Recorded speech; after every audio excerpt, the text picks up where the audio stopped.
ও, জান্নাতিন আপু, প্রথম ক্লাস, চমৎকার। যাক, প্রথম ক্লাসে হচ্ছে আপনার সাথে আমার পরিচয় হয়ে গেল। চমৎকার। আচ্ছা, আশা করি হচ্ছে আপনার এই জার্নি মেমোরেবল হবে পিটু এর সাথে। ফাউন্ডেশন ব্যাচের এই জার্নি, আপনার যেহেতু প্রথম ক্লাস, আপনি চেষ্টা করবেন আজকের যে লেকচারটা এটা মনোযোগ দিয়ে শোনার জন্য, এবং ক্লাসের পড়া যাতে ক্লাসেই হয়ে যায় এরকম চেষ্টা আমরা করে থাকি। তো আপনাকে হচ্ছে পূর্ণাঙ্গ মনোযোগ দিতে হবে। যদি হচ্ছে ঘুম আসে তাহলে সেক্ষেত্রে হচ্ছে চেয়ার টেবিলে বসে পড়েন, কানে হেডফোন দিয়ে হেঁটে হেঁটে পড়বেন, একটু চা খাবেন, হ্যাঁ, যাতে সকালের এই সময়টা প্রপারলি কাজে লাগানো যায়। আশা করি হচ্ছে সুন্দরভাবেই যাবে সবকিছু। আর প্রিভিয়াস যে ক্লাসগুলো আছে এগুলো সমস্যা নেই, এগুলো সামনে আপনারা পাবেন। আর রেকর্ডিং তো দেওয়া আছেই, রেকর্ডিং আপনি আপনার সময় মতো, সুযোগ মতো দেখে নেবেন, হ্যাঁ। হ্যাঁ সাগর ভাই, আমি আছি মোটামুটি। একটু গলার অবস্থা খারাপ, এই মানে ঠান্ডা জনিত কারণে হঠাৎ করেই। তো তাদের লিটারেচার ক্লাস তো হচ্ছে মিজান ভাই নিচ্ছিলেন, তো ভাই হঠাৎ করে পারছেন না, পরে চিন্তা করলাম, একটু চিন্তা করেছিলাম যে আচ্ছা ঠিক আছে, পরে আমাদের লিটারেচারের তো তিনজন প্যানেলিস্ট আছেন, আরেফিন ভাই ক্লাস নেন, আমি ক্লাস দিই, পরে হচ্ছে আমি নিচ্ছি আর কি আপনাদের। For the time being new classical পিরিয়ডটা হয়তো পড়িয়ে দিব, পরে যখন মিজান ভাই অ্যাভেলেবল হবেন উনি তখন উনার গতিতে পড়াবেন, হ্যাঁ। আচ্ছা, নোটেশন অফ করে দিতে হবে, একজন নোটেশন দিয়েই হচ্ছে মনে করিয়ে দিলেন এটা অফ করিয়ে দেওয়া প্রয়োজন। আমি হচ্ছে বেসিক্যালি আমি কাজ করি হচ্ছে পাবলিক হেলথ সেক্টরে, ক্লিনিক্যাল প্র্যাকটিসের সঙ্গে আসলে নেই। তো আমি আমার বিবিএস কমপ্লিটের পর প্রায় 4-5 বছর হচ্ছে পাবলিক হেলথ সেক্টরে কাজ করেছি। আমি রোহিঙ্গা ক্যাম্পে কাজ করেছি এনজিওর সাথে, আমি ইউএনএইচসিআর এ কাজ করেছি, আমি কর্পোরেটে কাজ করেছিলাম, সবগুলো ম্যানেজেরিয়াল পজিশনে, মানে ম্যানেজমেন্ট আর কি, হসপিটাল ম্যানেজমেন্ট বেসিক্যালি। এখন হচ্ছে আবার ব্যাক টু দ্য একাডেমিক্স অনেকদিন পরে। বেসিক্যালি এখন আমি হচ্ছে মাস্টার্স ইন পাবলিক হেলথ করছি, BRAC James P Grant school of public হেলথে। তো এখন হচ্ছে আমাকে বলতে পারেন যে পুরো দোস্তের আমি ছাত্র, এই বছরটা আমি পুরো ওখানেই ব্যস্ত থাকবো আর কি, ব্র্যাকের সাথে মাস্টার্সে। আচ্ছা, চলেন আমরা কথা না বাড়িয়ে হচ্ছে আমাদের আজকের সেশনটা আমরা শুরু করি, আজকের ক্লাস। তো তাহলে হচ্ছে গিয়ে আজকে আমরা দেখবো হচ্ছে নিউ ক্লাসিক্যাল পিরিয়ডটা, যেটার টাইমলাইন হচ্ছে 1660 থেকে 1798 অব্দি। তো যারা পরে জয়েন করেছেন আবার একটু পরিচয় দিচ্ছি, আপনাদের সাথে আছে আমি ডক্টর সিদ্ধার্থ শঙ্কর দাস, ইনস্ট্রাক্টর পিটুএ। তো নিও আর হচ্ছে ক্লাসিক্যাল, হ্যাঁ। তো নিও মানে কি? নিও মানে হচ্ছে আমরা জানি শব্দটা হচ্ছে নতুন, নিও শব্দের অর্থ। আর ক্লাসিক্যাল মানে কি, আমরা বলি না যে ক্লাসিক্যাল যুগের মুভি, অর্থাৎ আমরা ওল্ড এর দিকে দৃষ্টিপাত করি। যে ক্লাসিক্যাল বলতে কি, যে যে পুরোনো দিনের, হ্যাঁ, যে আমরা বলি না যে এগুলো ক্লাসিক্যাল যুগের গান, নাচ, অভিনয় কত চমৎকার, আমরা মাঝে মাঝে ফেসবুকে শেয়ারও করি যে দেখো ওল্ড ইজ গোল্ড, এই টাইপের। তো তেমনি এই যে নিও ক্লাসিক্যাল, এই যুগের মধ্যে হঠাৎ করে দেখা গেল কি, সেই যে পুরোনো যুগের, অর্থাৎ একদম গ্রিস এবং রোমের যে সাহিত্যিক যে চর্চা, সংস্কৃতি, আর্ট, এগুলোর উপর হচ্ছে মানুষের হঠাৎ করে প্যাশন ডেভেলপ করে, এনশিয়েন্ট গ্রিস এবং রোম। তাহলে এই যে পুরোনো যুগের উপর নতুন করে তার আগ্রহ জন্মালো, এই কারণে এটাকে বলা হচ্ছে কি নিও ক্লাসিক্যাল, অর্থাৎ new interest in the classical ideals and art culture of the ancient Greece and Rome. তো এই যুগের মধ্যে আমরা দেখলাম মানুষ আর এই যে রোমান্টিসিজম আমরা বলছি অথবা ইমোশনাল বলছি, এগুলোর মধ্যে হঠাৎ করে বিলিফটা ছেড়ে দিয়েছে। তারা বলছে এখন হচ্ছে লজিক, লজিক নিয়ে আমরা কাজ করব, আমরা রিজনাল জিনিসপত্র লিখবো, হ্যাঁ। তারা তাদের যে গতানুগতিক যে রেশনাল থট, হ্যাঁ, এগুলোর উপর তারা হচ্ছে হঠাৎ করে ফোকাস দেওয়া শুরু করলো, ইমোশন এবং ইমাজিনেশনকে বাদ দিয়ে। দেখেন তাহলে এটা কি, যে নিওক্লাসিজম emphasized rational thought and intellectualism, aligning with the enlightenment focus on reason as a guiding principle for human behavior and society. Emotion and imagination were often subordinate to logic and decorum. তাহলে তাদের মূল focus কি দাঁড়ালো? Reason এবং logic. যে আমি সাহিত্য রচনা করব, তবে এটা লজিক্যাল হতে হবে, এটার একটা কারণ থাকতে হবে। আমি হচ্ছে গিয়ে ইমোশনাল হয়ে সাত আসমানের উপর উঠে গেলাম, হ্যাঁ, এমন কিছু চিন্তা করলাম যে এটা আসলে বাস্তবে সম্ভবই না, হার্ড টু বিলিভ, এই ধরনের আমি রচনায় যাব না, আমি লজিক্যাল রচনা করব। হ্যাঁ, এটা ছিল তখনকার মানুষের একটা থট প্রসেস। তাহলে ওনারা order, logic, decorum, rational thought, clear expression, didacticism. হ্যাঁ, ডিডাক্টিসিজম মানে হচ্ছে এটাও একটা ফর্মাল ওয়ে অফ লার্নিং, যে আর্ট এবং লিটারেচারের মাধ্যমে। তাহলে এখন হচ্ছে সবগুলোই কি আমার রিজন এবং লজিক বেসড সাহিত্য আমরা এখানে দেখতে থাকবো। তো এখানের মধ্যে থিয়েটার যেগুলো হতো, নাটক, এটাও কিন্তু মূলত একদম ক্লাসিক্যাল যে ইউনিটি থিওরি, এটা হচ্ছে অ্যারিস্টটলের। হ্যাঁ, এটা হয়তো আপনারা দেখেছেন, unity of the time, place and action. হ্যাঁ, PTA যেটা বলা হয়, time, place and action, place, time, action, এটার উপর হচ্ছে বেস ছিল। এটা কিরকম? ধরেন হচ্ছে আমরা অনেক রাইটিং এ দেখি বা অনেক সিনেমার মধ্যে দেখি না, যে নায়ক হয়তো বর্তমান 2025 আছে, তো হঠাৎ করেই হচ্ছে গিয়ে তার মানে প্লটটা চলে গেল তার শৈশবে, সেই ধরেন 1990 সালে চলে গেল। আবার হয়তো হচ্ছে গিয়ে দেখাচ্ছে কি যে 2025 থেকে তার আরো 25 বছর পর, ধরেন 2050-এ। তাহলে এখানের মধ্যে কিন্তু ধরেন একটা টাইমের যে ব্যালেন্স, যে প্রপার 2025 সালের ঘটনাগুলি সামনে এগিয়ে যাবে, এই জিনিসটা না দেখায় বিভিন্নভাবে বিক্ষিপ্ত, যে কতক্ষণ পিছনে যাচ্ছে, কতক্ষণ সামনে যাচ্ছে। আবার তার যে কর্মকাণ্ড, এটার মধ্যেও দেখা গেছে কি হয়তো সে এটা করতেছে, আবার সামনে দিয়ে দেখাচ্ছে, অর্থাৎ কোনো ইউনিটি নাই। হ্যাঁ, তো এখানকার এই থিয়েটার যেটা, যে নিও ক্লাসিক্যালে, তখন আবার কি করলো, এদের আবার unit of the time, place এবং অ্যাকশন, এটা আর হচ্ছে একটা ইউনিট এখানে ডেভেলপ করলো। যে আমি যে প্লটে লিখছি, আমি যদি 2025 সালের ঘটনা লিখি, আমি যদি লিখি নায়ক 2025 সালে ঢাকায় একটা অ্যাক্টিভিটি করছে, এটা নিয়ে আমার নাটকের প্লট, তাহলে তোমাকে এটার একটা সিমালটেনিয়াস ওয়ে বজায় রাখতে হবে। অর্থাৎ সে 2025-এ ঢাকায় কাজ করছে, আমি কতক্ষণ সামনে কতক্ষণ পিছনে এরকম কিছু পারবো না, যে আমার স্থানের ঐক্য, সময়ের ঐক্য, কর্মের ঐক্য, এগুলো হচ্ছে ব্যালেন্স করতে হবে। এটা হচ্ছিল তখনকার থিয়েটারের একদম স্ট্রিক্ট রুলস নিও ক্লাসিক্যালে। আমরা আগে যেটা দেখেছিলাম কি, যে তারা এটা ব্রেক করেছে, যেমন শেক্সপিয়ার নিজেই হচ্ছে ব্রেক করেছিলেন উনি, unit of time, place and action. But এখন দেখা গেল কি যে নিও ক্লাসিক্যাল ওনারা আবার স্ট্রিক্টলি এটার উপর অ্যাডহেয়ারেন্স হয়ে যাচ্ছে, এটার রাইটিং এর প্রতি, যে এই unity of time, place, action মেনে সবকিছু করবে। তো আলটিমেটলি আমরা যদি বৈশিষ্ট্যগুলোর দিকে তাকাই, আমরা অ্যাকশন, অ্যাকশনের সার্থক বাংলা আপনার হচ্ছে, উম এমনি তো আমরা তো কর্ম ইয়ে জানি, কোন হচ্ছে আপনি সার্থক বাংলা বলতে কি আমাদের মানে কোন ব্যাসেজে চাচ্ছেন, যে আমরা তো হচ্ছে এমনি কর্মের ঐক্য, যে যেটা আমরা ইয়েটা বলি। ও আচ্ছা, আমার মতে এটা আপনার ধরেন হচ্ছে সিনেমার মধ্যে আমরা যেটা বলি যে কাট, যে অ্যাকশন, অ্যাকশন মানে কি, যে তুমি তোমার হচ্ছে যে শর্ট দেওয়া এটা শুরু করো, তাহলে কাইন্ড অফ এটা আসলে কর্মই বোঝায়, যে মানে ব্রডার টাইমে আর কি। হ্যাঁ, টাইম, প্লেস এবং অ্যাকশন, ওইটা স্থান, সময় এবং কর্ম।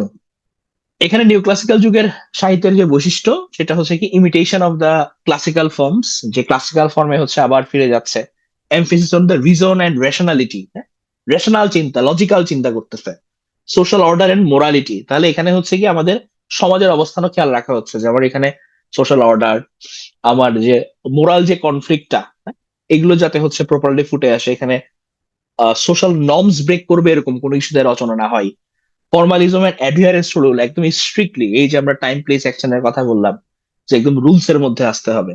এবং এখানে দেখলাম কি আমরা স্যাটায়ার এবং উইট, যে আমাদের হাস্য রসাত্মক জিনিসপত্র এখানে উঠে আসবে। তাহলে এগুলো ছিল মূলত আমাদের নিও ক্লাসিক্যাল যুগের বৈশিষ্ট্য।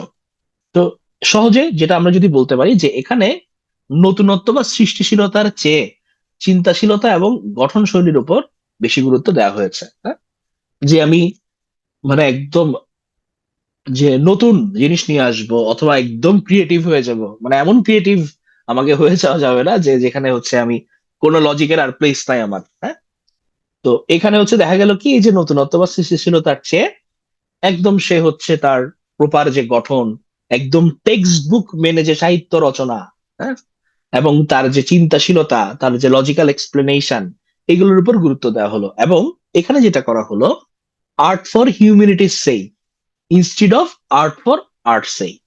তাহলে এখানে ওনারা বললো কি, এই যে তোমরা সাহিত্যের মধ্যে এর কথা নিয়ে আসছো, যে তোমার এতক্ষণ আর্টিস্টিক কথাবার্তা, হ্যাঁ, তো শুধুমাত্র আর্টিস্টিক কথাবার্তা বললেই হবে যে মানুষ যে এত মানবীয়, এত যে চ্যালেঞ্জ, মানুষের এত যে ইমোশনস, বা ওদের হচ্ছে গিয়ে বাস্তবিক জীবনে তাদের যে কষ্ট দুঃখ দুর্দশা, হ্যাঁ, আমাদের যদি সাহিত্য রচনা করতে হয় হিউম্যানিটিকে বেসিস করেই করতে হবে, হ্যাঁ। এই কারণে এটার মেইন থিম হয়ে গেল কি, আর্ট ফর হিউম্যানিটিস সেই। এই যুগের হচ্ছে রিপ্রেজেন্টেটিভ অথার যদি আমরা দেখি, এখানে ছিল হচ্ছে John Dryden, Daniel Defoe, Samuel Johnson, আর হচ্ছে আলেকজান্ডার পোপ ছিল এই যুগের রিপ্রেজেন্টেটিভ অথার।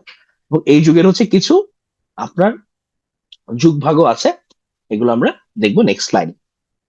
তো এই যে এইজটা, এটাকে হচ্ছে মূলত ভাগ করা হয়েছে আবার তিনটা শর্টার এইজে, এই পিরিয়ডটাকে। প্রথমটা কি, দ্য রেস্টোরেশন পিরিয়ড, 1660 থেকে 1700 পর্যন্ত। এটাকে আবার এজ অফ ড্রাইডেন বলা হয়। কেন ড্রাইডেন বলা হয়? কারণ এই রেস্টোরেশন পিরিয়ডে ড্রাইডেন হচ্ছে এতই শক্তিশালী হচ্ছে সাহিত্যিক ছিল, তার নামেই হচ্ছে এই যুগকে ডাকা হয়। আবার হচ্ছে দ্য অগাস্টান এইজ, 1700 থেকে 1745, এটা হচ্ছে আরেকজন সাহিত্যিকের নামে, এজ অফ পোপ। আর last one the age of sensibility, এটা 1745 থেকে 1798, এজ অফ জনসন।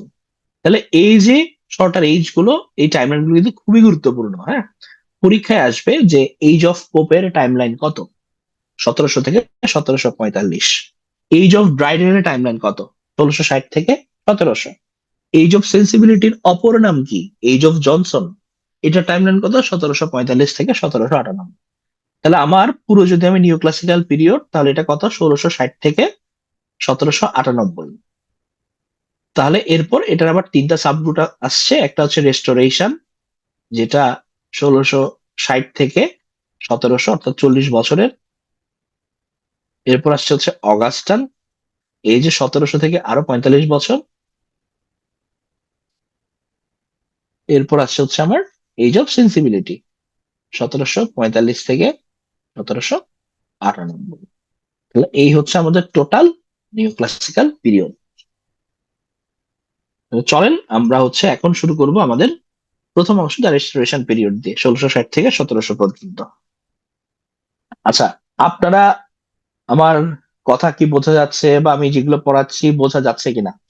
না বুঝলে কিন্তু বলবেন। এতটুকু পর্যন্ত ক্লিয়ার?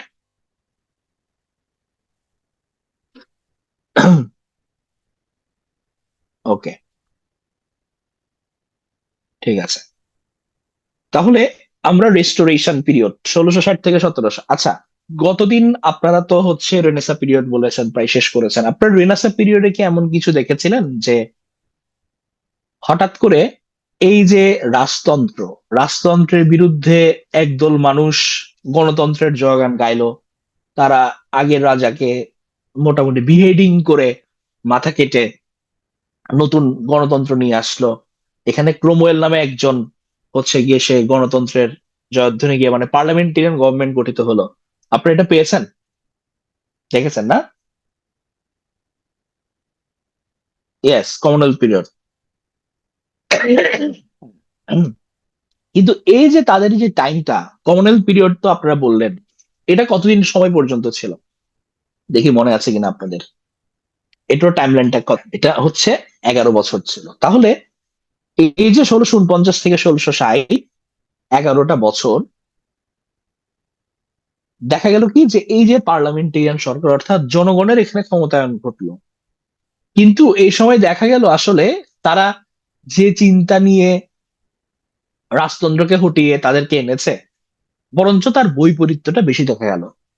এবং এই যে বৈপরীত্য, সেটা আসলে জনগণের মধ্যে এমন ইম্প্যাক্ট ফেলে, তারা বলল কি যে ভাই, মাফ চাই, আবার রাজাকে আমরা ফিরিয়ে আনবো। এই যে রাজাকে আবার রেস্টোর করা হলো রাজতন্ত্রটা, এটাকেই বলা হচ্ছে দা রেস্টোরেশন পিরিয়ড, অর্থাৎ restoration of Charles two in 1660। তাহলে আবার ব্যাক টু দা প্যাভিলিয়ন। তাহলে 11 বছরের গণতান্ত্রিক চর্চা থেকে শুরু গিয়ে তারা আবার কি করলো, রাজতন্ত্রে ফিরে আসলো। তাহলে চার্লস টু এই যে রেস্টোরেশন রাজতন্ত্রের, এটাকে বলা হচ্ছে রেস্টোরেশন পিরিয়ড। তো এখানের মধ্যে আপনার এই সময়টাতে একটা গ্রুপের উদ্ভব ঘটেছিল। হ্যাঁ, কিরকম গ্রুপ? যারা কথায় কথায় বলে যে তুমি যে এটা করতেছো এটা ভুল, তুমি যে ওটা করতেছো এটা ভুল। হ্যাঁ, তোমাকে পিওর চিন্তা করতে হবে, তোমাকে পিওর খাইতে হবে, পিওর চিন্তা করতে হবে, পিওর কাজ করতে হবে। হ্যাঁ, এই গ্রুপটাকে বলা হতো পিউরিটান সোসাইটি। যে মানে তুমি নাচা গানা খেলাধুলা কিছুই করতে পারবে না, তোমার কাজ কি? তোমার কাজ শুধুমাত্র হচ্ছে গডকে গ্লোরিফাই করা। হ্যাঁ, এটা ছাড়া আর তোমার কোনো কাজ নাই। এই যে দেখেন, smoke kill kids, beer is sin, যে no dancing, no drinking, gambling, playing cards, মানে আপনি মজা করে কোনো ভালগার ল্যাঙ্গুয়েজ ইউজ করতে পারবেন না, ফ্যাশনেবল ক্লথস পরতে পারবেন না। হ্যাঁ, chief of duty of man কি? শুধুমাত্র গডকে গ্লোরিফাই করা, এটা ছাড়া আর কোনো কাজ নাই আপনার। হ্যাঁ, তাহলে এই যে গ্রুপটা, যে মানে সবগুলো পিওর পিওর পিওর, হ্যাঁ, এখনো হচ্ছে আমরা এরকম দেখি না যে মানুষ যেটাই বলে যে না তুমি এটা বলতেছো এটা ঠিক না, যে অমুক যায় অমুক আছে, হ্যাঁ এটাতে ভুল আছে, এটা বিক্ষিপ্ত কথাবার্তা। হ্যাঁ, এরকম আমরা দেখতে পাই। তো এই সময় হচ্ছে কি, এই যে আপনার, যে আপনি পাপ করছেন, পাপের জন্য দেখা গেছে মৃত্যুদণ্ড হয়ে যাচ্ছে। হ্যাঁ, এবং বাইবেলের বাইরে কোনো কিছুই করা যাবে না, এরকম একটা অবস্থা। যে আপনি ধরেন হচ্ছে ঠিক আছে এটা ঐশ্বরিক গ্রন্থ, কিন্তু এটার বাইরে যদি আপনি কোনো কিছু চিন্তা ভাবনা করেন, আমরা ওই সময় দেখতে পাই কি, যে এই যে আমরা ইয়েদের দেখি না যে কি বলে, আমাদের বিভিন্ন বিজ্ঞানীকে পুড়িয়ে মারা হয়েছিল, তারা হচ্ছে মানে যেটা প্রচলিত বিশ্বাস এটার বাইরে যে কথা বলেছে। হ্যাঁ, তো এই ধরনের হচ্ছে অ্যাক্টিভিটি এখানে দেখা যায়, যে আপনি যদি কোনো কিছুই বলেন বাইবেলের এগেনস্টে বা এখানের বাইরে বা প্রচলিত বিশ্বাসের বাইরে, এই পিউরিটান গ্রুপ হচ্ছে আপনাকে পুড়িয়ে মেরে ফেলবে, এরকম একটা অবস্থা, পুড়িয়ে মারবে, শাস্তি দিবে। হ্যাঁ, কঠিন লেভেলের। এবং হচ্ছে কি আপনার এই যে নাচ গানা বললাম, যে আপনি কোন স্কিন দেখাতে পারবেন না, যে বাচ্চারা খেলতেছে ওখান থেকেও দেখা গেছে কি তারা ওদেরকে তুলে নিয়ে আসছে, "এই না খেলাধুলা করা যাবে না, তুমি না খেলাধুলা না করে গডকে গ্লোরিফাই করো, যে এই যে তুমি যে মজা করতেছো এটা হচ্ছে গিয়ে পাপ।" হ্যাঁ, এমন একটা অবস্থা এক্সট্রিম লেভেলে চলে গেছে। তাহলে এই যে পিউরিটান গ্রুপটা, তারা যে ওই সময় এত চাঙ্গা দিয়ে উঠছে, তো এই পিউরিটান গ্রুপের বাটে, হ্যাঁ বাট মানে আমরা জানি পশ্চাৎ দেশ, বাটে যিনি হচ্ছে গিয়ে মোটামুটি আঘাত করছিলেন তার লেখনির মাধ্যমে, তার নাম হচ্ছে আমাদের স্যামুয়েল বাটলার।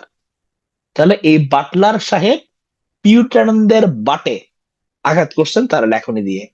এবং কোন সেই বিখ্যাত লেখনী? ওই লেখনীটার নাম হচ্ছে তার হুডিব্রাস, এ satirical poem by Samuel Butler.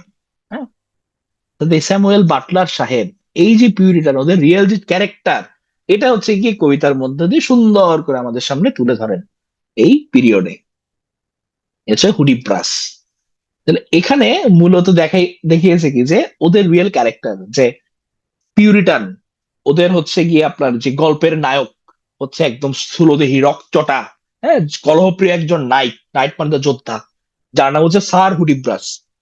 এখন আপনার হচ্ছে গিয়ে তারা সবাইকে ভালো মন্দ বলে চারিদিকে ছড়াই। হ্যাঁ, এবং তাদের উদ্দেশ্য কি, যে পিউরিটান করে তুলবে তাদেরকে, সবাইকে, হ্যাঁ, যে পিওর করে তুলবে, যে সুখ স্বাচ্ছন্দ্য আনন্দ উচ্ছ্বাস, ছোঁয়াচে রোগের হাত থেকে মানুষকে মুক্ত করবে, এরকম একটা তাদের চিন্তা ভাবনা। আচ্ছা, একজন মনে হয় প্রশ্ন জিজ্ঞেস করেছিলেন যে ক্লাস কখন শুরু হয়েছে, এবং ক্লাস শুরু হয়েছে 8টা 10-এর দিকে।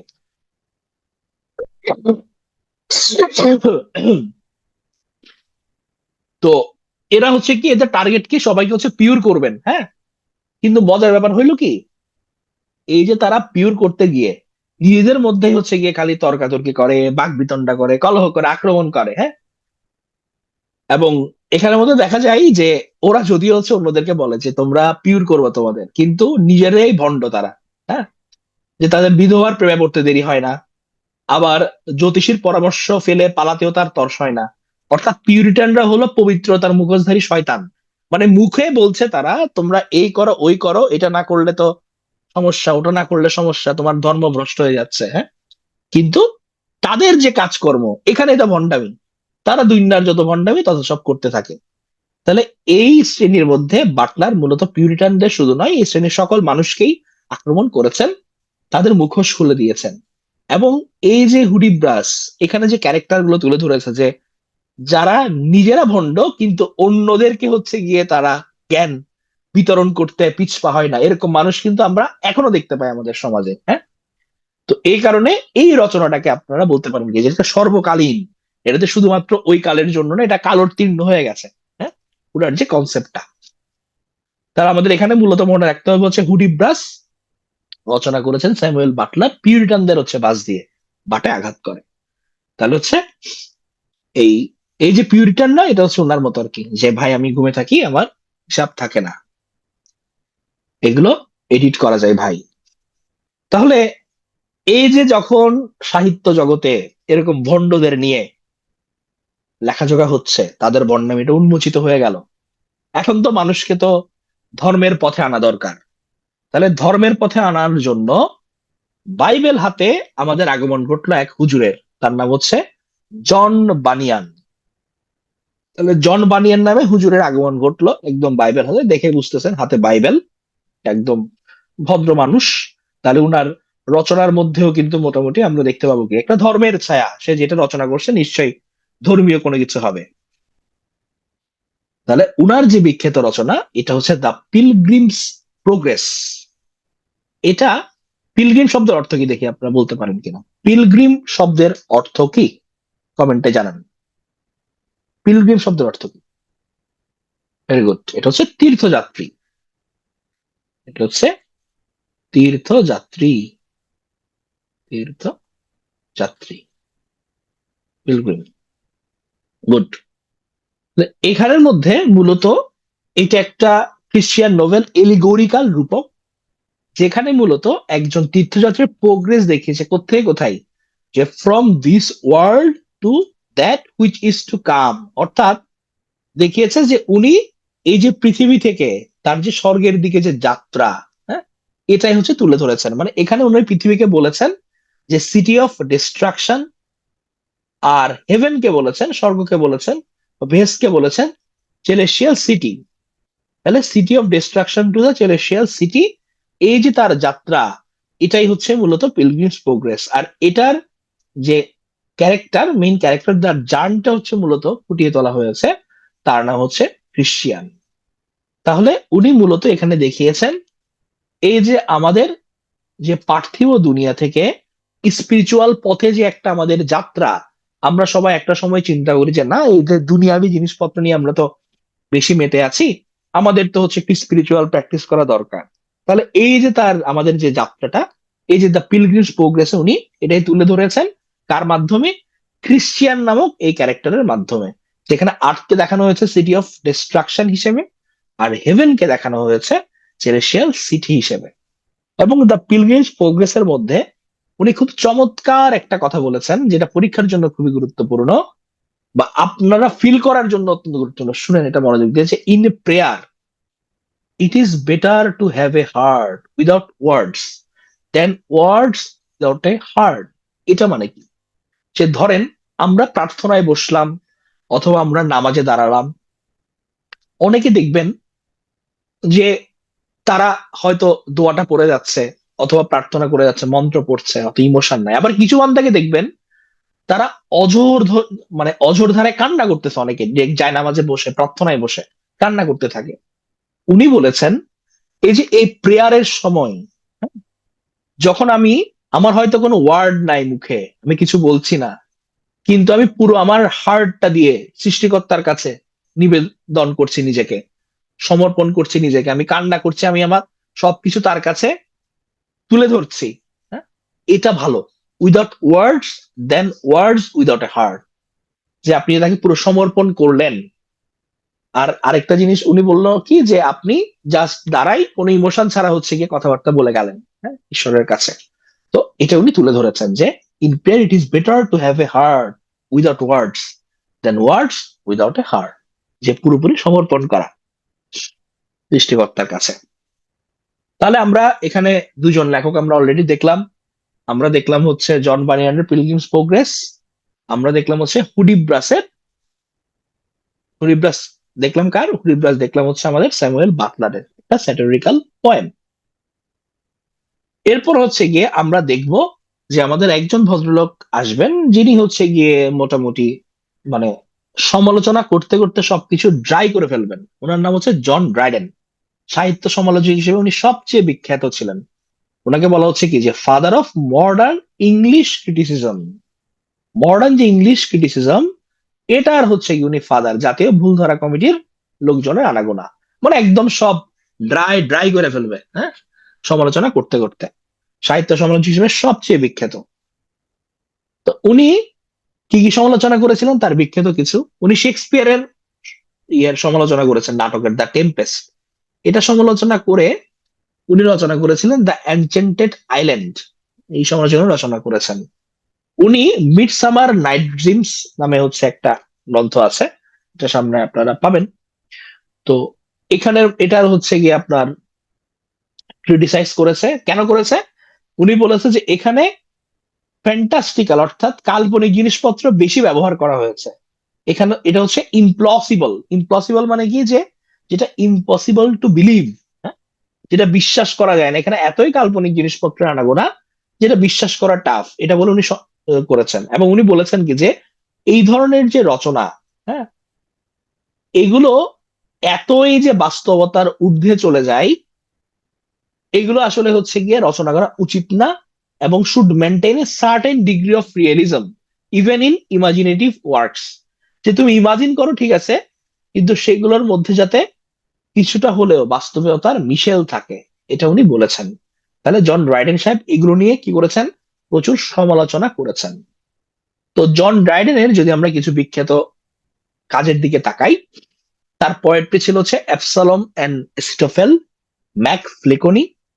তার ড্রামা হচ্ছে অল ফর লাভ, আর হচ্ছে ঔরঙ্গজেব, এটা কিন্তু সে আওরঙ্গজেব নিয়ে। আর প্রোজ ছিল তার অ্যান এসে অন ড্রামাটিক পয়েজি। তাহলে অ্যাবসালম এন্ড এসিটোফেল, ম্যাক ফ্লিকনি, এটা তার পোয়েট্রি। ড্রামা হচ্ছে all for love and Aurangzeb. আর প্রোজ হচ্ছে an essay of dramatic poesy. এই তার অল ফর লাভ বিখ্যাত ক্লাসিক্যাল প্লে। এবং এই অল ফর লাভটা মূলত ব্যবহার করা হয়েছিল ব্ল্যাঙ্ক ভার্স ব্যবহার করে, অমিত্রাক্ষর ছন্দ। ব্ল্যাঙ্ক ভার্স ব্যবহার করে, অমিত্রাক্ষর ছন্দ ব্যবহার করে কি করেছিল অল ফর লাভ। আপনারা জানেন যে ব্ল্যাঙ্ক ভার্স মানে কি, যেটার কোনো অন্তমিল নাই, হ্যাঁ, যে আমাদের গদ্য কবিতা টাইপের লেখাজোকা। আমরা নর্মালি ছড়ার মধ্যে কি দেখতে পাই, যে হাট্টিমা টিম টিম তারা মাঠে পারে ডিম। বাট এরকম যখন ব্ল্যাঙ্ক ভার্স, যেগুলো অমিত্রাক্ষর ছন্দ ব্যবহার করে রচিত হচ্ছে, তখন তাদের মধ্যে কি থাকছে না, কোনো ছন্দের মিল থাকছে না। তো অল ফর লাভটা মূলত রচিত হয়েছিল অ্যান্টনি এবং ক্লিওপেট্রাকে নিয়ে, হ্যাঁ, দুজন ফেমাস ক্যারেক্টার, আমরা অনেকেই জানি। তাহলে অ্যান্টনি এন্ড ক্লিওপেট্রাকে নিয়ে এটা রচিত হয়েছিল। এটার কাহিনীটা কি? এটার কাহিনীটা হচ্ছে গিয়ে যে এই যে অ্যান্টনি এবং ক্লিওপেট্রার মধ্যে যে গভীর প্রেম, যেটা ধ্বংস ডেকে আনে, এই প্রেমের কাহিনী নিয়ে। চলেন আমরা কাহিনীটা জানি। তো হচ্ছে গিয়ে হ্যাঁ, সিডনিও ছিল, হ্যাঁ, কিন্তু হচ্ছে ধরেন আপনার, হ্যাঁ, ক্রিটিক তো অনেকেই ছিলেন। হ্যাঁ, যখন আমরা ফাদার বলবো, father of modern English criticism, তখন আসবে হচ্ছে জন ড্রাইডেন। তাহলে এটা হচ্ছে রোমান সেনাপতি, উনি হচ্ছে মার্ক অ্যান্টনি, মানে প্রচন্ড সে হচ্ছে বীর। তার প্রেমিকার নাম হচ্ছে ক্লিওপেট্রা।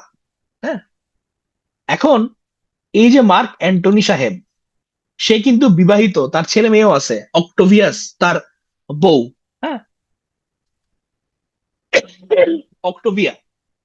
এখন এই যে ক্লিওপেট্রা, উনি কিন্তু খুব ইন্টারেস্টিং একটা ক্যারেক্টার ছিলেন ইতিহাসে। মানে ক্লিওপেট্রার যে মানে প্ল্যানিং, তার one of the greatest planning ছিল হচ্ছে গিয়ে যে শত্রুকে প্রেমে ফেলে দাও। মানে যে তার সাথে হচ্ছে গ্যাঞ্জাম করতে আসতো, সেই তাকে তার প্রেমে ফেলে দিত। মানে তার কঠিন একটা টেকনিক। তেমনি এরকম রোমান সেনাপতি মার্ক অ্যান্টনি, সে যেহেতু হচ্ছে প্রচন্ড বীর এবং তার ক্লিওপেট্রার জন্য একটা থ্রেট, সেও কি করলো, তাকে প্রেমের ফাঁদে ফেলে দিল। এবং অ্যান্টনিও দেখা গেল কি সবকিছু ছেড়ে টেরে রোম ছেড়ে ক্লিওপেট্রার সঙ্গে এসে থাকা শুরু করলো।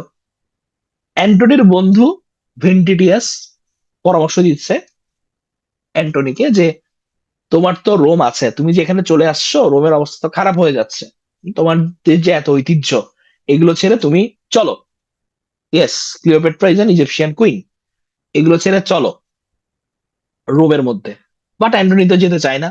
আবার এদিকে ক্লিওপেট্রাও কিন্তু চালাক, সে জানে যে অ্যান্টনিকে যদি আমি ছেড়ে দিই, ও যদি চলে যায় তাহলে তো আবার তার মাথায় প্ল্যান ট্যান ঘুরবে, সে হয়তো আমার এটা অ্যাটাক দিবে। হ্যাঁ, তার অনুচর অর্থাৎ ক্লিওপেট্রার অনুচর অ্যালেক্সাস উপদেশ দেয় কিভাবে অ্যান্টনির মনে দুঃখ এবং অপরাধ বোধ সৃষ্টি করা যায়। হ্যাঁ, যে তাকেই হচ্ছে ইমোশনালি ব্ল্যাকমেইল করে কিভাবে নিজের কাছে ধরে রাখা যায়, এভাবে হচ্ছে গিয়ে প্ল্যান করতেছে। এবং ক্লিওপেট্রা সবসময় তাকে তার কষ্টের কথা বলেছে, হে প্রিয়, তোমাকে ছাড়া তো আমি অচল, আমার এত দুঃখ, আমাকে কেউ ভালোবাসে না, হ্যাঁ, আমি বড় একা, তুমি আমাকে ছেড়ে যেও না। মানে কঠিন ভেবে ক্লিওপেট্রা কিন্তু তাকে ধরে রাখার একটা প্ল্যান করো। এখন এই যখন অবস্থা, তখন হচ্ছে গিয়ে অক্টাভিয়া অর্থাৎ অ্যান্টনির স্ত্রী তার সন্তানদের নিয়ে হচ্ছে আলেকজান্দ্রিয়া আসছে, মিশরের আলেকজান্দ্রিয়ায় এসে হচ্ছে গিয়ে তার স্বামীকে বোঝানোর চেষ্টা করছে, কিরে ভাই, তোমার ছেলে মেয়ে আছে, তোমার এদিকে রোম আছে, তোমার পরিবারের প্রতি কর্তব্য আছে, চলো। এখন অ্যান্টনি কিছু সময়ের জন্য কিন্তু অক্টোভিয়ার কথাই প্রভাবিত হয়, কিন্তু ক্লিওপেট্রা আবারও বলে যে, তুমি অক্টোভিয়ার কথা চিন্তা করতেছো? এই যে আমি তোমার জন্য এতদিন ধরে বসে আছি, তুমি কি আমার কথা ভাবছো না? এইটা বইলা আবার হচ্ছে গিয়ে তাকে জিতে নেন অ্যান্টনিকে। এখন ঠিক আছে, এই অবস্থা।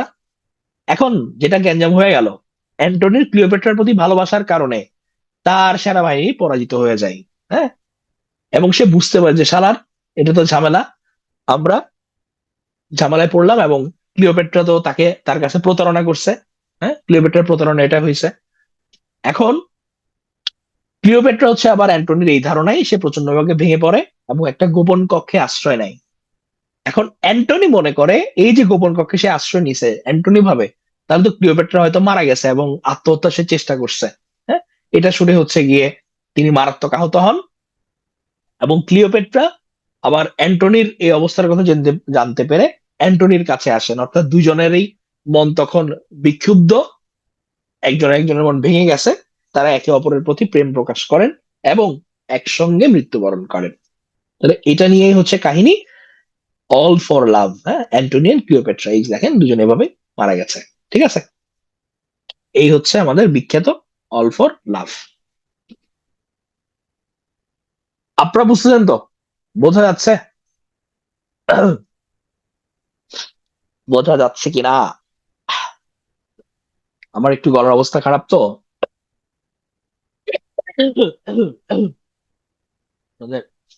প্রপারলি বলাও যাচ্ছে না।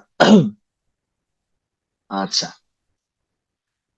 এবার হচ্ছে কি আমরা এক ভদ্রলোকের কাছে আসব, যার লেখাজোখা দেখলেই ওনার নামটা মনে পড়বে। হ্যাঁ, মানে এত কঠিন কঠিন উনি লিখছে লেখাজোখা, উনি আমাদের ব্রেনটা লিটারেলি লক করে দিছে। হ্যাঁ, ওনার নাম হচ্ছে জন লক। ওনার লেখাগুলো দেখেন, যে an essay concerning human understanding, two treatise on government, some thoughts concerning education. হ্যাঁ, তাহলে কঠিন কঠিন লেখাজোখা, তাহলে আমাদের মাথা মোটামুটি লক করে দিয়েছেন উনি। তাহলে important work by John Locke বললে কি কি আসবে? An essay concerning human understanding, two treatise on government, some thoughts concerning education. এটা হচ্ছে জন লক। তাহলে এর মধ্যে বিখ্যাত হচ্ছে সবচেয়ে an essay concerning human understanding. চলেন আমরা একটু রিক্যাপ দিয়ে আসি, তবে রিক্যাপটা একটু ডিফারেন্ট ওয়েতে দিব। আমি আপনাদের প্রশ্ন করব, আপনারা আমাকে উত্তর দিবেন, দেখি আপনাদের হচ্ছে কতটুকু ক্লাসে মনোযোগ ছিল। প্রথমে আপনারা কমেন্টে উত্তর দেন, এই যে নিও ক্লাসিক্যাল পিরিয়ড, এটার টাইমলাইনটা কত, পুরোটা কত সাল থেকে কত সাল? নিও ক্লাসিক্যাল পিরিয়ড, ভেরি গুড, 1660 থেকে 1798। চমৎকার। আচ্ছা, আমরা যদি বলি যে নিও ক্লাসিক্যাল এইজের, হ্যাঁ, যে একটা ক্যারেক্টারিস্টিক বলেন যেটা একদম বেস ধরা যায়, হ্যাঁ, আপনারা কি বলবেন? যে কোনো কিছু একটা ক্যারেক্টারিস্টিক যার মতো লেখেন, দেখি আপনারা কি বুঝছেন নিও ক্লাসিক্যালের এত বৈশিষ্ট্যের মধ্যে। একটা ক্যারেক্টারিস্টিক যে কোনো, না আপনাদের মাথায় যা আসে, মানে বৈশিষ্ট্য, এই যে নিও ক্লাসিক্যাল এইজের যে লেখনী যেগুলো, লিটারেরি ওয়ার্কস, এগুলোর বৈশিষ্ট্য কি? গুড, চমৎকার। হ্যাঁ, এটা হচ্ছে রিজন এন্ড লজিক এখানে বেশি ফুটে তুলছে। স্যাটার এবং হুইট ছিল এখানে ক্লাসিক্যাল ফর্মের দিকে আকর্ষণ ছিল, তারা এনশিয়েন্ট যে গ্রিস এবং রোমান, এটা সাহিত্যের দিকে ভালো মনোযোগী হয়েছে। লজিক্যাল থিঙ্কিং, ঠিক আছে, হ্যাঁ, গুড, সবার উত্তরই ঠিক আছে। পিউরিটি, পিউরিটি ঠিক আসবে না, পিউরিটি হচ্ছে ওই পিউরিটান, এটা আলাদা একটা গ্রুপ আর কি। আপনি বলবেন যে রিজন অ্যান্ড লজিক্যাল থিঙ্কিং আর কি, হ্যাঁ। এবং আমরা এখানে কি দেখতে পেয়েছিলাম যে ওরা, আচ্ছা এটাই আপনি উত্তর দেন, যে আর্ট ফর আর্ট সেক ছিল নাকি আর্ট ফর হিউম্যানিটি সেক ছিল? আহ শুভ হোসেন, ভালো করে মনে করে দেখেন, এটা হচ্ছে হিউম্যানিটি সেক, হ্যাঁ, আর্ট ফর হিউম্যানিটি সেক। তারা কি করলো যে আমি তো এতদিন রচনা করেছি শুধুমাত্র সাহিত্যিক সৌন্দর্যের কথা চিন্তা করে, বাট সাহিত্যের মধ্যে মানব জাতির মতো মেইন কম্পোনেন্টটাই মিসিং, মানুষের দুঃখ কষ্ট দুর্দশা এগুলো উঠে উঠে আসছে না। তারা চিন্তা করলো যে না, মানবতার জন্য সাহিত্য রচনা আমাদের করতে হবে, হ্যাঁ। ওখান থেকে হচ্ছে আর্ট ফর হিউম্যানিটি সে তারা লিখেছেন। আচ্ছা, আপনারা কি বলতে পারবেন দ্য এজ অফ সেন্সিবিলিটি এটার যে শর্ট রেসটা ছিল, এটা কার নামে ছিল? এজ অফ কি বলা হইতো লাস্টেরটা, যা এজ অফ সেন্সিবিলিটি, এটার আরেকটা নাম কি ছিল? Age of sensibility, very good, age of Johnson. তাহলে আমরা তিনটে এখানে শর্ট রেস পেয়েছিলাম। দ্য রেস্টোরেশন পিরিয়ড, যেটাকে বলছি আমরা এজ অফ ড্রাইডেন। আমরা পেয়েছি the Augustan age, the age of pope.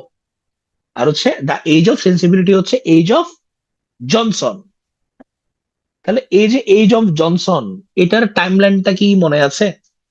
যদি মনে থাকে কমেন্টে লিখে ফেলেন, এজ অফ জনসনের টাইমলাইন। চমৎকার, 1745 থেকে 1798।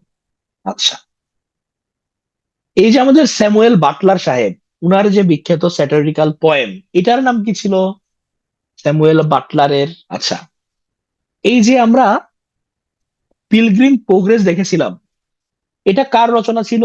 পিলগ্রিম প্রোগ্রেসটা,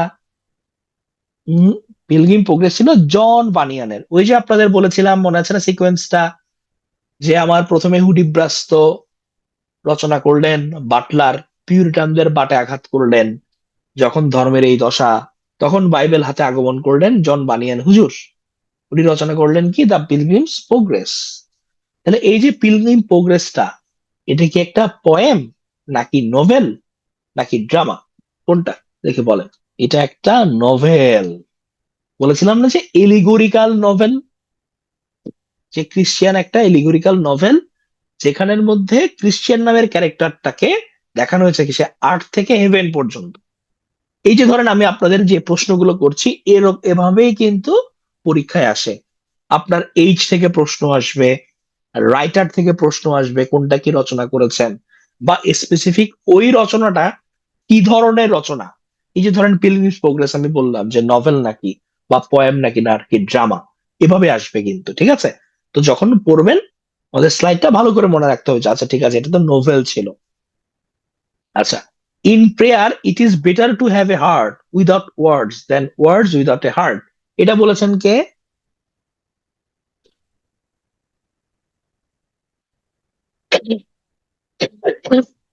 এটা বলেছেন জন বানিয়ান, বলেছেন বানিয়ান, নট দ্য ড্রাইডেন। আমাদের হুজুর মানুষ তো, এই যে প্রেয়ারের কথা, আমাদের হুজুর মানুষ জন বানিয়ান, উনি বলেছেন। ড্রাইডেন সাহেব তো ড্রাই ড্রাই কথা বললা মানে আপনার উড়াই দিবে। হুম, আচ্ছা, এই যে আমরা অল ফর লাভ কাহিনীটা পড়লাম, এই যে অল ফর লাভের রচয়িতাকে, অল ফর লাভ,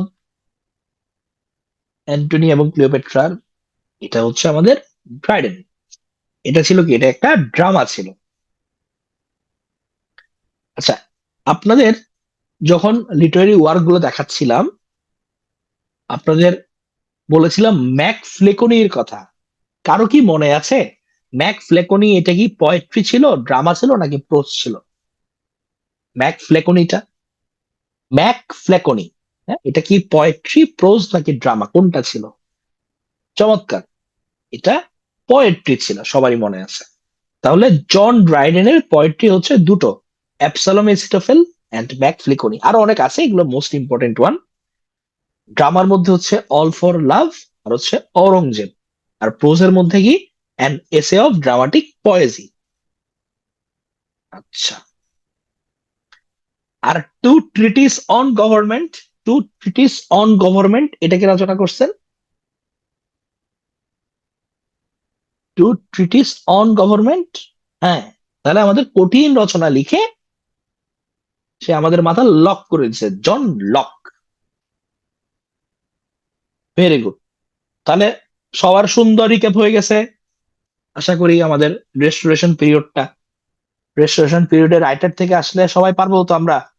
হুম? মানে আমার কথা হচ্ছে ক্লাসে আমরা যেগুলো পড়ছি ক্লাসের পড়া ক্লাসে শেষ করে ফেলতে হবে, এটা আর বাসায় নিয়ে যাওয়া যাবে না। দ্য ইন্ডিয়ান এম্পায়ার এটা হচ্ছে একটা প্লে। এবার আসি আমরা নেক্সট পিরিয়ডে, আমাদের দ্য অগাস্টান পিরিয়ড, 1700 থেকে 1745।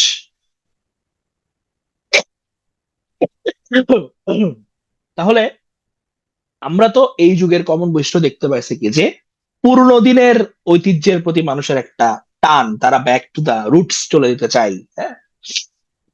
তো এই যে অগাস্টান পিরিয়ড, যার নামে অগাস্টাস, উনি ছিলেন ফার্স্ট রোমান এম্পেরর, হ্যাঁ। এবং এই যে অগাস্টাস সিজার, উনার শাসনকালটা ছিল রোমান সভ্যতার শ্রেষ্ঠ যুগ। কারণ ওই সময় রোম পুরো পৃথিবীব্যাপী, মানে তারা ভূখণ্ড জয় করতেছে, তাদের আধিপত্য বিস্তার করতেছে, শিল্প সাহিত্যের টপে উঠে আসতেছে, হ্যাঁ। অর্থাৎ একদমই হচ্ছে গিয়ে তাদের মানে একটা গোল্ডেন এজ বলা যায়। এখন ওই সময়কার যারা লেখক, হ্যাঁ, যে ভার্জিল, ওভিড, হোরেস, এদেরকে বলতো রোমান সভ্যতার সেরা কবি। তো এদেরকে অনুসরণ করে এই সময়টাতে 1700 থেকে 1745 সাহিত্য রচনা হওয়া শুরু করে। এই কারণে এই 45 বছরকে বলা হচ্ছে অগাস্টান এইজ, হ্যাঁ। যে সেই শুরুর দিকে যে আমাদের সেরা ভার্জিল, ওভিড, হোরেস, এদেরকে অনুসরণ করে যে লেখাচোকা শুরু হইলো, এই কারণে এই পিরিয়ডকে বলা হচ্ছে অগাস্টান পিরিয়ড। তাহলে এই যুগের সকল ক্ষেত্রে রাজনৈতিক লেখার প্রাধান্য দেখা যায়, হ্যাঁ, পলিটিক্যাল লেখাজোকা। এবং আলেকজান্ডার পোপ এই যুগের প্রতিনিধিত্ব করেন, মানে এই যুগের প্রভাবশালী কবি ছিলেন। এই কারণে এটাকে আরেকটা কি বলা হচ্ছে, দ্য এজ অফ পোপ বলা হয়। আবার এটাকে ক্লাসিক্যাল যুগ বলেও গণ্য করা হয়। এই যুগের অধিকাংশ লেখা হচ্ছে আবার স্যাটায়ার, স্যাটায়ার এবং যে পলিটিক্যাল, এই জিনিসটা বেশি দেখা যায় এখানে। তাহলে দ্য এজ অফ পোপ বা আলেকজান্ডার পোপ। তাহলে the first daily English language news paper এই সময় প্রকাশিত হয়, সেটার নাম হচ্ছে কি দ্য ডেইলি কুরেন্ট। এটা হচ্ছে the first daily English newspaper, the daily courant. তাহলে এই যুগের প্রথম একজন বিখ্যাত লেখককে আমরা পড়বো, তার নাম হচ্ছে Daniel Defoe, son of A London Butcher. তার বাবা ইয়ে ছিল, বুচার ছিলেন। ওয়াজ কমিটেড টু পিউরিটানিজম, তার ফ্যামিলি কিন্তু এই যে পিউরিটান, সব পিওর। উনি অ্যাংলিকান ছিলেন না বলে অক্সফোর্ড তাকে নেয় নাই পড়তে। মিডল ক্লাস ফ্যামিলির ছিলেন, পলিটিক্যাল অ্যাক্টিভিস্ট ছিলেন, হ্যাঁ। তবে তার হচ্ছে যে দেউলিয়াত্ব, এটাই মূলত তাকে, ধার দেনা দেউলিয়াত্ব, এটাই তাকে হচ্ছে লেখার দিকে ঝুঁকিয়ে দিয়েছিল। যে বলে না যে তোমার যদি হচ্ছে বেশি মনের মধ্যে কষ্ট না থাকে, তুমি ভালো লেখক হইতে পারবা না, গায়ক হইতে পারো না, যে কষ্ট লাগবে। আমরা এর মধ্যে দেখছিলাম মুভিটা কি, রকস্টার, নাদান পারিন্দে, যে মানে কষ্ট লাগবে, কষ্ট, হ্যাঁ। তেমনি হচ্ছে গিয়ে তার এই যে ব্যাংক্রাপসি, ডেপ, ঋণ, এগুলো তাকে কি করলো, লেখার দিকে ঝুঁকিয়ে দিল। আচ্ছা, ড্যানিয়েল ডিফোকে বললে আমাদের একটা লেখার কথা মনে পড়ে, যেটা আমরা ছোটবেলায় কম বেশি সবাই পড়ছি। কেউ কি বলতে পারবেন ড্যানিয়েল ডিফো এই লেখকটা কি কোনো একটা রাইটিং আপনাদের মনে পড়তেছে?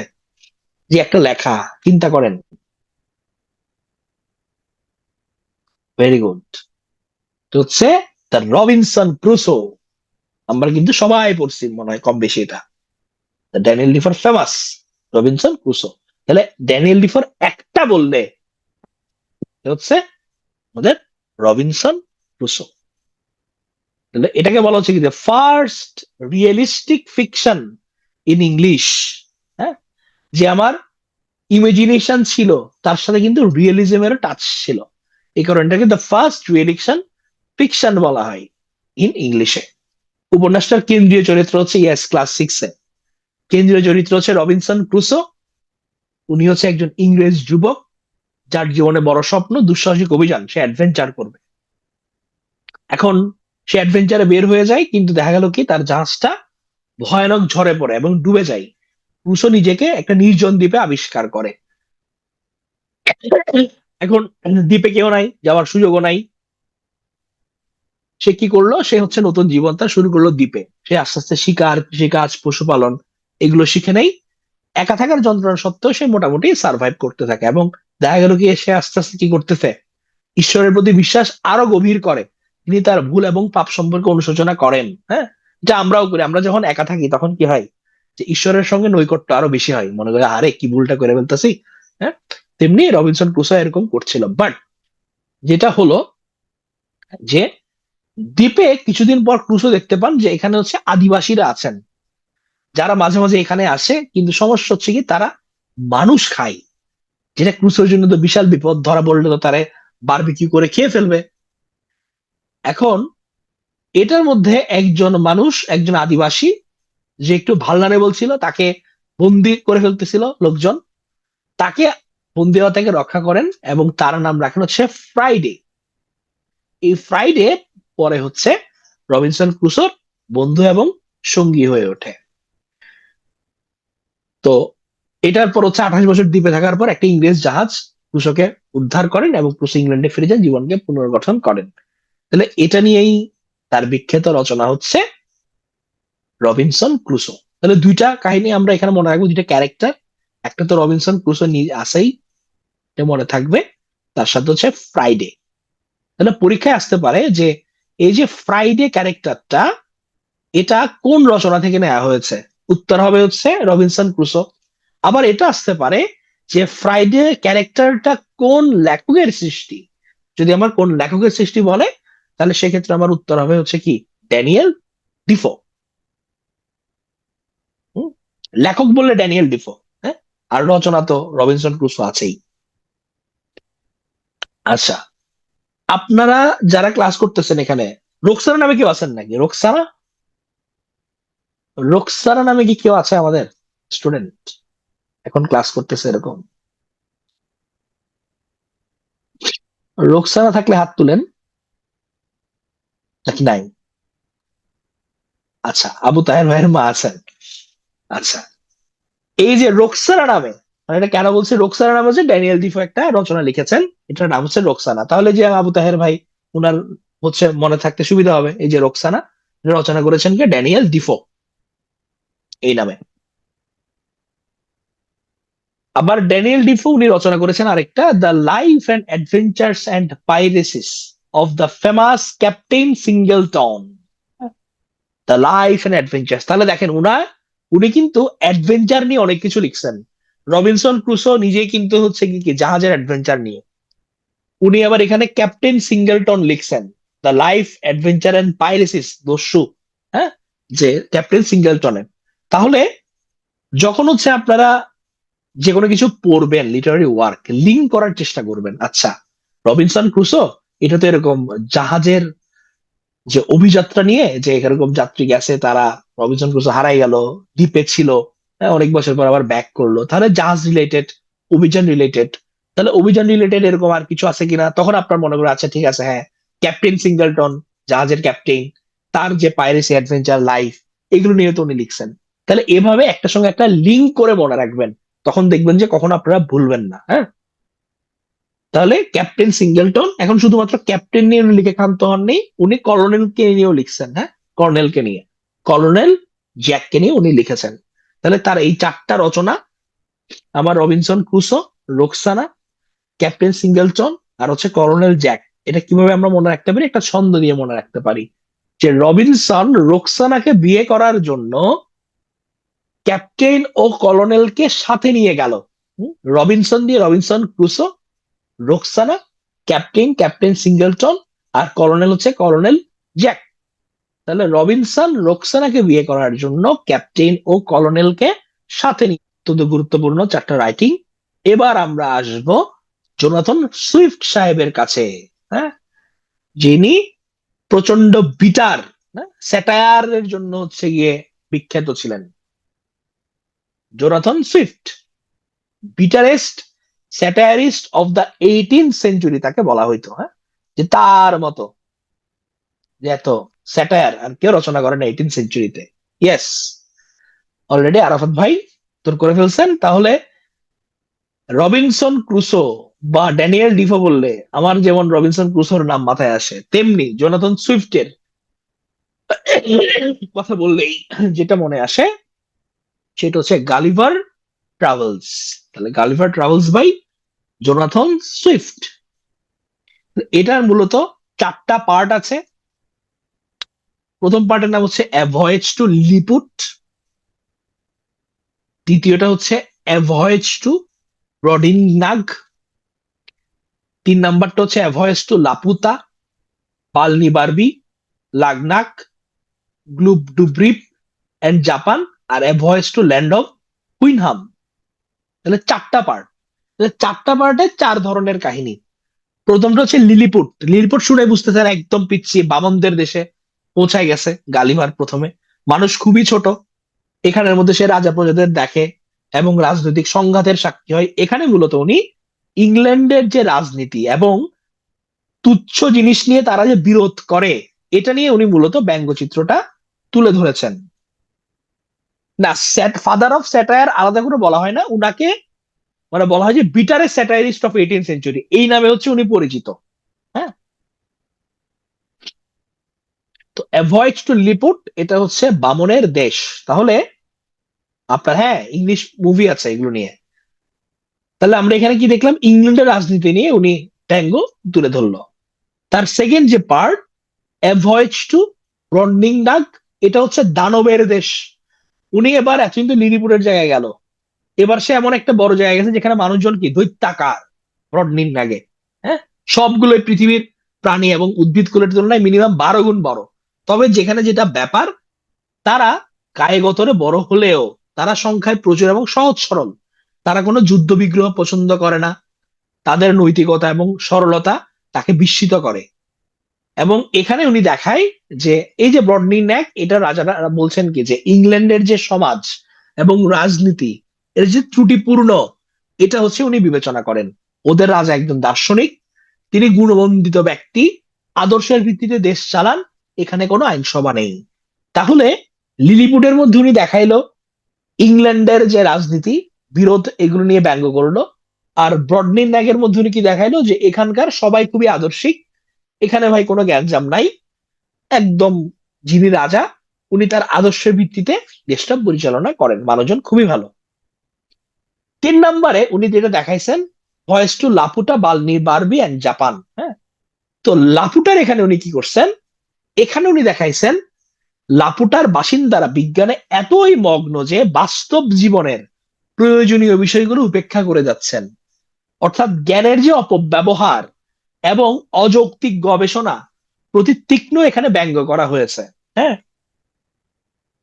আমরা মাঝে মাঝে কিছু মানুষ দেখি না যে তার ঘরের ঠিক নাই, খাবারের ঠিক নাই, কিন্তু আলাপ পারে হচ্ছে মার্সিডিজ বেঞ্চ, ইয়ট, হ্যাঁ, বড় বড় প্লেন নিয়ে, যে হ্যাঁ ওরকম প্রযুক্তি উৎকর্ষ, আমাদের ওখানে যাওয়া দরকার, ওখানে যাওয়া দরকার, হ্যাঁ, চাঁদে যাওয়া দরকার, কিন্তু তার এদিকে ঘরের অবস্থা খুবই করুণ।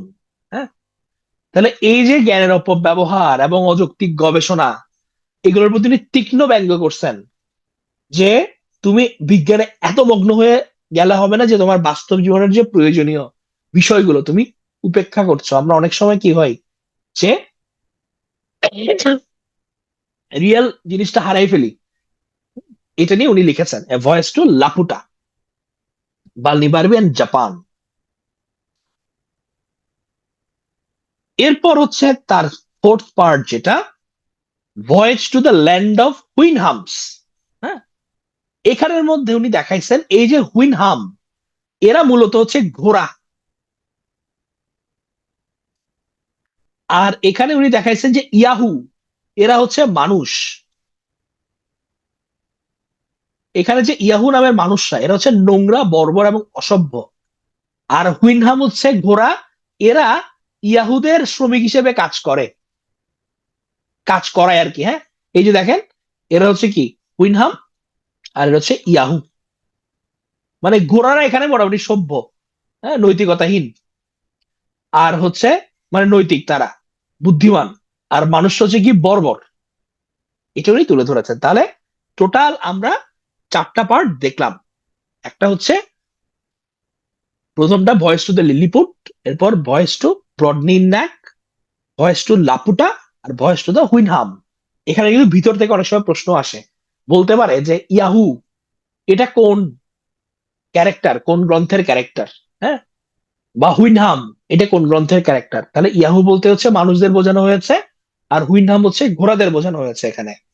তাহলে এই যে গালিভার্স ট্রাভেল, এটার কিন্তু সুন্দর একটা বাংলা অনুবাদ আছে, যেটার নাম হচ্ছে গালিভারের সফরনামা। কে করেছেন? করেছেন হচ্ছে আবুল মনসুর আহমদ। গালিভার্স ট্রাভেল, হ্যাঁ, আবুল মনসুর আহমেদ উনি রচনা করেছেন গালিভার্স ট্রাভেলস।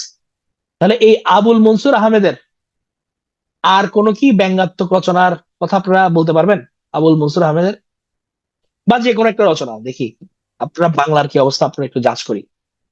আবুল মনসুর আহমেদের যে কোনো রচনা নাম বলেন, বা পড়ছেন কিনা ওনার কোনো কিছু। কেউ পড়েন নাই? ইয়েস, আমার দেখা রাজনীতির 50 বছর, বিখ্যাত বই।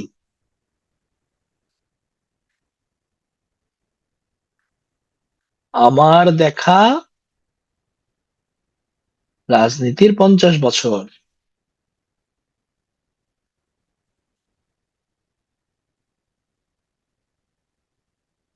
50 বছর, তো উনি কি লিখেছেন এটা ছাড়া? উনি লিখেছেন ফুড কনফারেন্স। ফুড কনফারেন্স এগুলো তার বিখ্যাত বই, মানে আপনাদের একটু বাংলা পড়াই দিচ্ছি আর কি। কিন্তু পরীক্ষার মধ্যে আসে ফুড কনফারেন্স কে রচনা করছেন, আমার দেখা রাজনীতির 50 বছর লেখক কে, আইনা। গুড, এখন বেরোচ্ছে তো সব। এই ফুড কনফারেন্সটা খুব মজাদার, মানে এটা ব্যঙ্গাত্মক। এখানে কি দেখানো হয় জানেন, যে এই যে বিশ্বব্যাপী খাদ্যের যে সংকট, হুম, এটা নিয়ে মানে মানুষজন আলাপ আলোচনা করতেছে। হ্যাঁ, আলোচনা করতেছে কোথায়? 5 স্টার হোটেলে করতেছে খাদ্য সংকট নিয়ে। তাদের মানে সেই প্রচুর পরিমাণে খাবার দাবার, তারা মিটিং করতেছে আর খাচ্ছে, খাবার নষ্ট করতেছে, আর আলোচনা করতেছে খাদ্য সংকট নিয়ে। তাহলে এটা হচ্ছে উনি ব্যঙ্গ করে ইয়ে করছেন যে ফুড কনফারেন্স, যে বড় কনফারেন্স হচ্ছে খাদ্য সংকট নিয়ে, 5 স্টার হোটেলে তারা করতেছে, আবার খাবার নষ্ট করতেছে ধুমসে, হ্যাঁ, সব দামি খাবার দাবার। এটা নিয়ে উনি রচনা করেছিলেন ফুড কনফারেন্স।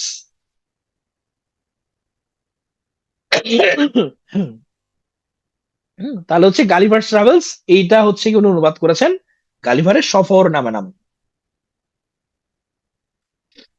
তো উনার হচ্ছে গিয়ে আর কিছুই আছে, স্যাটায়ার আছে।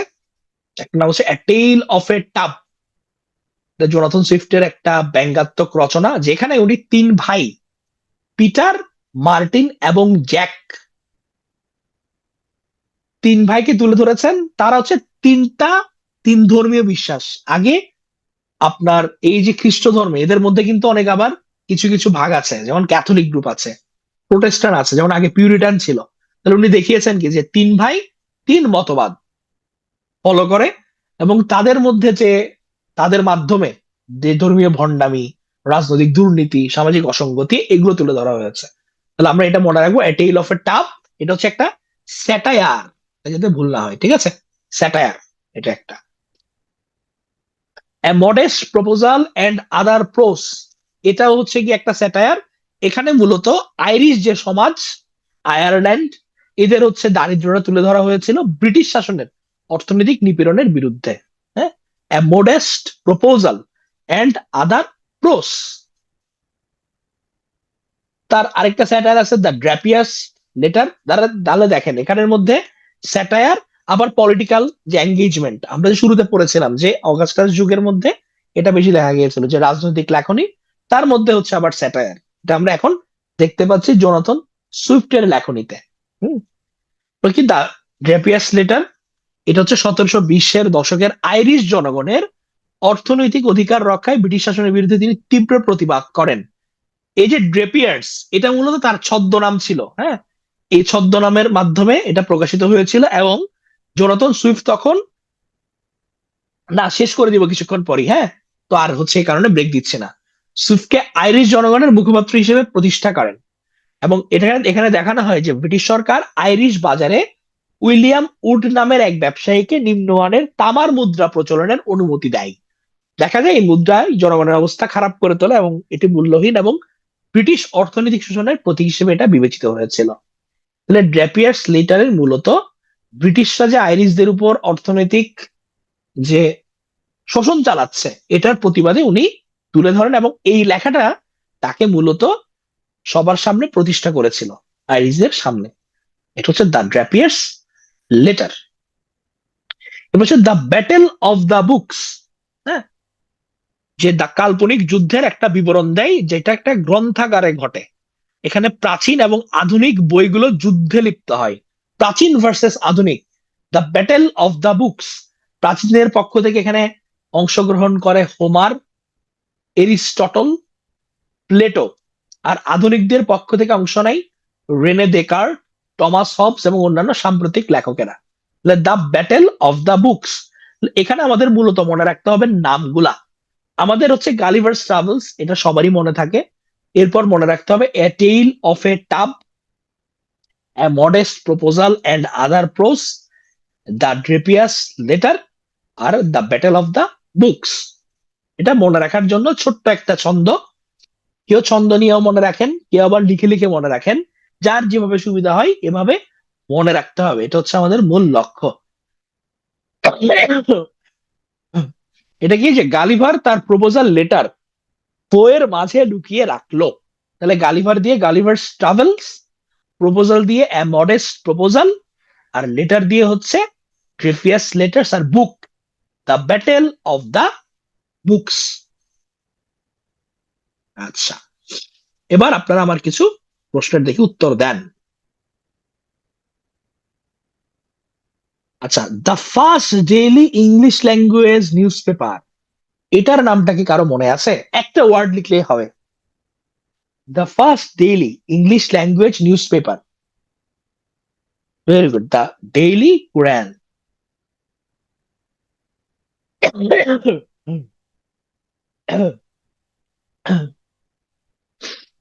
আচ্ছা,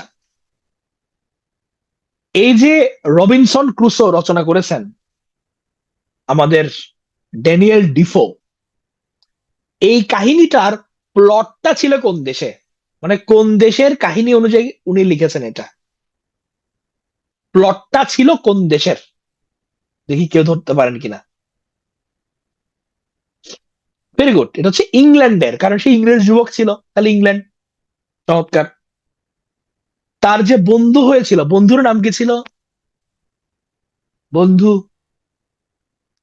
ফ্রাইডে ছিল তার বন্ধু। আপনার দেখি বলেন, রবিনসন ক্রুসো, রোকসানা, এই দুইটা ছাড়া তার দুইটার তার রচনা ছিল, মানে দুইটা ক্যাপ্টেন কলনেল এদেরকে নিয়ে লেখা। এই দুইটার নাম কি মনে আছে কিনা? ড্যানিয়েল ডিফোর, এটা হচ্ছে ক্যাপ্টেন সিঙ্গলটন আর হচ্ছে কলোনেল জ্যাক। আচ্ছা, বিটারের স্যাটায়ারিস্ট অফ দ্য 18th সেঞ্চুরি আমরা কাকে বলছি? আমরা জোনাথন সুইফট কে বলছি। চমৎকার। আচ্ছা, সুইফটের যে গালিভার্স ট্রাভেল আছে, এটার তো 4টা পার্ট। এখন এই 4 পার্টের মধ্যে উনি কোনটাতে জ্ঞানের অপব্যবহার এবং অযৌক্তিক গবেষণা নিয়ে তুলে ধরেছিলেন? 3 নাম্বার পার্ট। হ্যাঁ, এই 3 নাম্বার পার্টের কি নাম মনে আছে? Very good, voyage to Laputa. হ্যাঁ, Laputa, Balnibarbi and Japan. ঠিক আছে। আচ্ছা, এই যে ইয়াহু, ইয়াহুদের নিয়ে উনি কোন পার্টে লিখেছিলেন? ইয়াহু 4 নাম্বারে। আচ্ছা, ঘোড়া কারা ছিল, কুইনহাম নাকি ইয়াহু? হ্যাঁ, এটা হচ্ছে কুইনহামরা ছিল। A modest proposal and other prose, এটা কোন ধরনের রচনা? এটা কি একটা স্যাটায়ার নাকি ট্র্যাজেডি নাকি? এটা একটা স্যাটায়ার। অল ফর লাভ, এটা কে রচনা করেছিলেন? All for love, all for love Dryden রচনা করেছেন। আচ্ছা, অল ফর লাভের মধ্যে কোন ধরনের লিটারেরি টেকনিক ব্যবহার করা হয়েছিল? অল ফর লাভে এটা হচ্ছে ব্ল্যাঙ্ক ভার্স ব্যবহার করেছিল। Good. An essay of dramatic poesy, এটা কে রচনা করছে? অ্যান এসে অফ ড্রামাটিক পয়েজি কে রচনা করছে? এটাও ড্রাইডেন রচনা করছে। Very good. ক্রিশ্চিয়ান এই ক্যারেক্টারটা কোন গ্রন্থের, কোন নভেলের ক্রিশ্চিয়ান ক্যারেক্টারটা? দেখি ডিপ থেকে ধরছি, পারেন কিনা। চমৎকার, জন বানিয়ানের পিলগ্রিমস প্রোগ্রেস। আচ্ছা, অগাস্টান এইজ যে আমরা পড়লাম, এটার টাইমলাইন কত? অগাস্টান এইজের 1700 থেকে 1745 পর্যন্ত। গুড। সাম থটস কনসার্নিং এডুকেশন, এটা কার রচনা? সাম থটস কনসার্নিং এডুকেশন জন লগের রচনা। আচ্ছা, দ্য ড্রেপিয়ার্স লেটার, এটা কার রচনা? ড্রেপিয়ার্স লেটার, এটা কার রচনা?